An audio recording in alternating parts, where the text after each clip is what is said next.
বাঘের বাচ্চা লিখেছেন ভবানী শঙ্কর জোয়ারদার। বাঘকে সবাই ভয় করে, কিন্তু বাঘিনী মানুষের মায়ের মতো মমতাময়ী। মানুষের মায়ের মতো বাচ্চাদের খাওয়ানো, যত্ন করা, বড় করা সব কাজই বাঘিনী নিজে করে।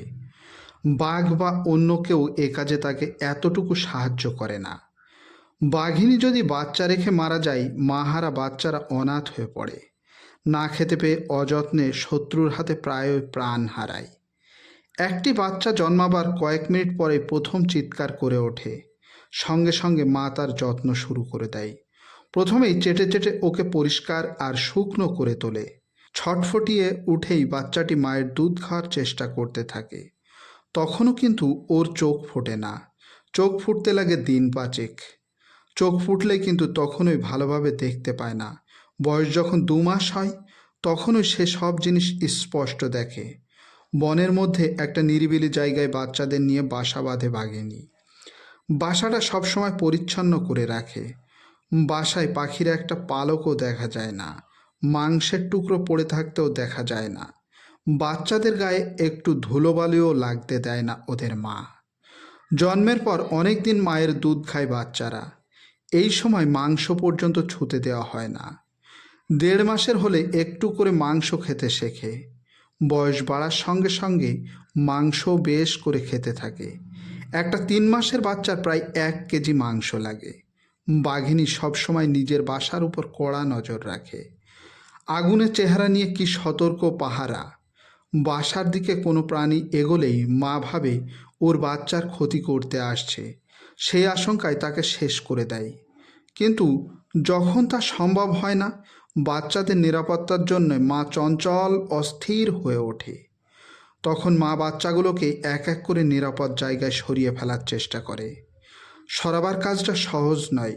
মুখে করে বাচ্চাকে নিয়ে যায় নতুন জায়গায়, নতুন বাসা, আর সেই পুরানো বাসা দুদিকেই খেয়াল রাখতে হয়। বাচ্চা মুখে করে নিয়ে যাবার সময় সামনে মানুষ পড়লে বাঘিনী মুহূর্তে মেরে ফেলে। জঙ্গলে কাঠ কাটতে গিয়ে অনেক সময় কাঠুরেরা এইভাবে প্রাণ হারায়। প্রত্যেক বাচ্চাকে তার মা ঠিকমতো শাসন করে আর শিক্ষা দিয়ে বড় বাঘের মতো করে তোলে। 3 মাসের বাচ্চাদেরও বাঘিনী শিকারে নিয়ে যায় না। শিকারে যাবার আগে মা তাদের কোনো ঝোপের মধ্যে লুকিয়ে রেখে যায়। শিকার থেকে ফিরে ঝোপের কাছে গিয়ে মা একটা ছোট্ট ডাক দেয়। মার ডাক শুনে বাচ্চারা ঝোপ থেকে উঁকি মারে।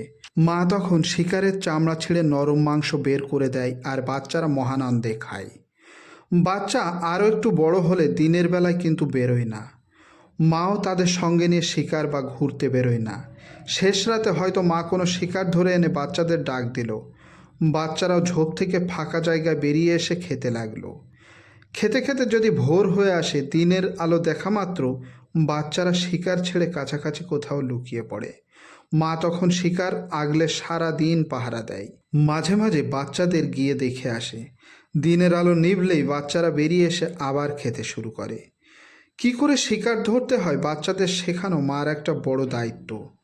তা না শিখলে যে অরণ্যের জীবন যুদ্ধে বাচ্চারা অনাহারে মারা যাবে। মা বাচ্চাদের নিয়ে বেরিয়ে শিকারের সন্ধান করতে থাকে। শিকার পেলে মা প্রথমে শিকারটাকে জখম করে দেয়। তখন বাচ্চারা এগিয়ে আসে।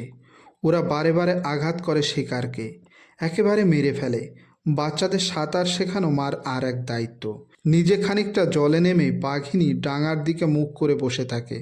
বাচ্চাগুলো জলের কাছে এসেও নামতে চায় না। মা গর্জন করে ডাকে। ওরা ভয়ে জড়সড় হয়ে থাকে। তখন বাঘিনী চট করে ডাঙায় উঠে প্রত্যেকটাকে টেনে টেনে জলে নামায়। অগোছালোভাবে কিছুটা সাঁতার কাটিয়ে তারপর তাদের ডাঙায় তুলে দেয়। এমনি সতর্কে যত্নে মা তার বাচ্চাদের 8 মাসের করে তুলে জঙ্গলের জীবনে ছেড়ে দেয়। 8 মাসে তারা বেশ বাঘ বাঘ হয়ে ওঠে। তখন নিয়মিত শিকারে যায়। ছেড়ে দিয়েও মা কিন্তু তীক্ষ্ণ নজর রাখে। 1.5 বছর বয়স হলে তারা বাঘ হয়ে ওঠে। এবার মা নির্ভয়। মা জানে তার বাচ্চাদের আর ভয় নেই, বরং সারা অরণ্য তাদেরই ভয়ে সন্ত্রস্ত। তখন থেকে বাচ্চারা আর মায়ের সঙ্গে থাকে না।